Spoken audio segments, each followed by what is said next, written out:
Yo! What's up, YouTubers? So, man, it's been a while since I made a video. We are rolling in the new work truck, beater truck. Gonna use it on job sites and just kind of to haul stuff around with it, like hay and just all kinds of crap that I don't want to put in big trucks. So, cruising around this, we're on our way to the grocery store. It's Sunday afternoon, and that's really cool. We got the little beeps riding shotgun in the car seat. Don't worry, safe and sound. To the right, and we're going to answer a question for James Taylor. James Taylor. James, I don't remember where he's at. He's down kind of like Tennessee, Kentucky, Alabama, around there somewhere. Question is, he's got a, maybe I'll put some pictures, because he sent me some pictures. He's got a homeowner who's got leaking water coming in through windows that go, the top windows that are in the top of like a basement, and it's leaking. So if anyone came to me with that question, or a homeowner here, I would immediately say, honestly, if you're getting windows, or if you're getting water that's leaking through that area, the upper area of a basement, through around the brick, the window frame, you're probably a few years, maybe 6 months, a month, you're not too far away from getting water just leaking right into the basement. It's probably either the weather guard, the tar that they sprayed on the outside of the basement. Man, this thing is probably shaky as hell. Anyways, that's probably better. The weather guard that they sprayed on there is probably worn out and old and not working. And generally, a lot of the older foundations and stuff, it's very typical for them to get cracks in it just from, being old and everything. So the water can leak through and go through those cracks. So here's two things I told him to tell the customer. Number one, give them a deal and say, hey, listen, I can do a temporary fix and probably, pretty sure I can get the water to stop leaking around your windows. That's not a problem. I can do that. Here's my hourly rate, or here's the bid that, I propose doing that. However, I'm going to be honest with you, and I really think that, this is a symptom of what's going to either be or become soon, or within the next, I'd say, a year to 5 years at the latest, a larger problem. Meaning you're going to get water, you're going to get a lot of water coming into your basement. And I don't want to just fix your window problem and then have you call me a year later or 6 months later and say, now my basement's leaking, I just paid you a little bit. So give them two options. Maybe they're the type of homeowner that wants to actually be hands-on and do things themselves. Just tell them how to fix the window. Dig it out, tar it, you're good, right? And say, but also, I can do that too. The real fix, and granted, you'd really, it's tough for me to tell by the pictures. You really have to be there. But based on the pictures and based on the information that he's given me, and based on the scenarios and the situations that I've seen in the past that are similar to this, basement's going to need to be resealed. So I would say, listen, here's my proposal. We dig up all the way down to the bottom of your footing, or to the top of your footing, and install brand new drain tile and remove all the old dirt. Now this is the question, and this is nearly impossible for me to tell based on the information that I have. But the soil, sorry, I gotta shift here. This thing's a 5-speed, it's a little ripper. Oh, check this out, look at this. We got oh damn. We got the super off-road stuff. Dude, are you having a fun time? Yeah, you look kind of scared. You're like, holy shit, that was... So anyways, I would give him, or them, the homeowner, say, listen, not sure what your soil is like in here. We may need to remove all of the soil and bring in new soil. I would just quote that as an added option, pending that, existing soil is not good enough, because you want good drainage soil. You want soil that's going to drain really well,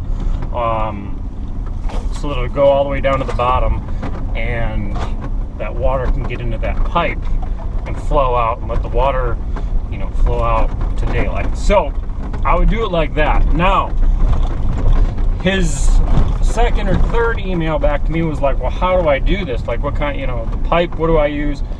Do not use the black round roll of flexible corrugated pipe. The 4-inch pipe that you can buy like at Home Depot and stuff. Do not use that stuff. That stuff is great when you got to run a trench down a hill and you just throw the pipe in the hill and you're good there. But for using, I mean, you can do it and it works, but it's just not my favorite at all, and I just don't recommend it. Use solid 10-foot sticks. ADS is generally the brand, but it's sewer and drain, same stuff you use up here, at least in Michigan, for drain fields. 10-foot sticks. They're solid pieces of pipe, and the reason why you want to use those is this: they're a solid straight piece of pipe. They're easy to get either level or put fall on them, or, you know, any of that. They're very easy to level, they're very easy to work with, and it's just a much better piece of pipe and a lot stronger piece of pipe versus the stuff, the black corrugated stuff. Black corrugated stuff, and the white can be corrugated too. Corrugated means there's holes in it. So use that stuff because you've got to get fall. So you would find when you're doing this and building this and putting this together, this new drain tile, the drain pipe around the foundation, you would find basically the highest point on the lot, and you would, let's say it's from the highest point on the foundation, it is, say, 60 feet each way. So start that pipe at a height where the top of the pipe is, say, 3 inches above the top of the footing. So you've only got an inch of pipe below the top of the footing. I'll say that again. Top of pipe, 3 inches above top of footing. Okay? Then you run that pipe out, basically giving yourself 3/4 of an inch of fall, maybe an inch, just depending on what you've got to work with, per 10 feet. So generally, inch per 10 is always a good rule of thumb to go for. And just let that pipe, you know, keep giving it fall, keep giving it fall, keep giving it fall all the way out to daylight. And then by the time you're at the end of the footing of the foundation, or wherever you're going to start moving it out to daylight, that pipe, the top of the pipe, will probably be either level with the top of the footing, or it will be below the top of the footing, and that's fine. That's perfect. You know, that's what you want. So you run it out like that. They make 90s, they make T's, all that kind of stuff. So I'd run it all out like that. Once you get the pipe in, and you can do this all sort of together, you don't have to put all the pipe in and then do this, then you want to put pea stone right over that pipe. And you just need, like, I mean, you don't even need, like, top of pea stone, like, you don't even have to barely cover the pipe, just so it's just like maybe one little tiny pea stone on the top of the pipe. But the main thing is you want a surrounding, you know, if the pipe's 4 inches in diameter, which is you want like a 6 to an 8 inch basically diameter amount of pea stone around that pipe right up against the foundation. That makes a really good, easy place for water to go and travel into, for that water to get out of there. So you put the pea stone in, then you also put the fabric. Get yourself some landscaping fabric, drain field fabric, any kind of fabric that's going to separate the dirt and keep the dirt separated from that pea stone, because you want that to always be separated so that water doesn't fill in, or the dirt doesn't fill in that pea stone and clog the pea stone and then get dirt in your pipe. So you want to put that fabric right on top of your pea stone, right on top of your pipe. Now, that's how you do that. You just build a French drain. It's a basic French drain right around the footing of the house. To do an extra kicker, I always do this. It's super cheap while you're there. Like, you're only going to have maybe an extra $100 in material while you're there doing this. On, say, each 4 corners of the house, put a T in that pipe that's at the bottom of the footing, or at the footing there where it wraps around. Put a T, and you want the T to go straight up. And then you put a solid piece of pipe, not corrugated, solid piece of pipe going straight up. That way, that person, that homeowner, or that builder, whoever you're doing this for, can tie in their gutters, right? They tie in their gutter system to the drainage system of the that goes around the foundation that you just put in. That's awesome because it just gets so much more water control. The water goes out, it's much better. And you can even run a French drain right at the base of the foundation, right? You know, 4 inches below grade, 4 inches below your final grade. That's always good to do. And it's for what you're doing. If you're digging it all up, you just might as well do it. Sometimes I don't even tell people that that's in the bid. I just go ahead and do it, and they think it's just like the coolest idea ever, and you're a rock star. So it just depends. So I would do it that way. Run it out to daylight, you know, dig all the stuff up. You're probably, you know, I would just, unless you know for sure that it's good sand there, I would just like, listen, we're going to haul all this out. Trucking's X amount per load going out, you know, X amount of money per clean fill sand going in. You want good, clean backfill sand. Most pits should have some type of material.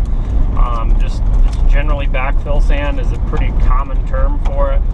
You just want sand that, number one, packs, and number two, drains, or not particularly in that order, but you want it to drain and you want it to pack. So when you're backfilling, you want to pack that fill with a packer every, you know, 12 inches to 16 inches. Generally 12 inches is fine, just so that nothing's going to settle, you know, after you're gone. So make sure it's packed. Don't pack it don't beat it with the end of the excavator, because you'll risk cracking or breaking the foundation. So it's probably not going to, I mean, it's a risk that you just don't want to take. So just get a small little walk behind packer in there, pack that thing up, and you're good to go. So overall cost, I mean, it really depends on the size of the house, depends on the location, depends on, you know, how far away it is to get machines there. There's a lot of variables in that, but I would say on the cheap side, anywhere from like $3,000 to the expensive side, like $6,000, maybe $8,000. And that's, you know, variables with extra trucking, you know, how far does trucking have to go, how expensive is the material to get it there, all that kind of stuff. So there's a lot of variables in all that price, and it also is a variable on, you know, how much, how you value yourself and how you value your time. But I always err on the side of, I'd rather be more expensive and either not get the job because they wanted to go with the cheaper guy, and be more expensive and do just a hell of a nice job for them, and know that I'm covered, and then just know that, like, they're getting a really good quality service, they're getting a good quality, call it a product out of it, you know. I err generally on the higher side, and it's worked well for me, and you know, if I don't get it because someone wants a cheaper job, then, like, that's fine, let the cheaper guy do it. I'm not out here to work for nothing and not make money to reinvest back in my company and back in my business. So hope that helps. That's the video for today. Lots of cool things coming up.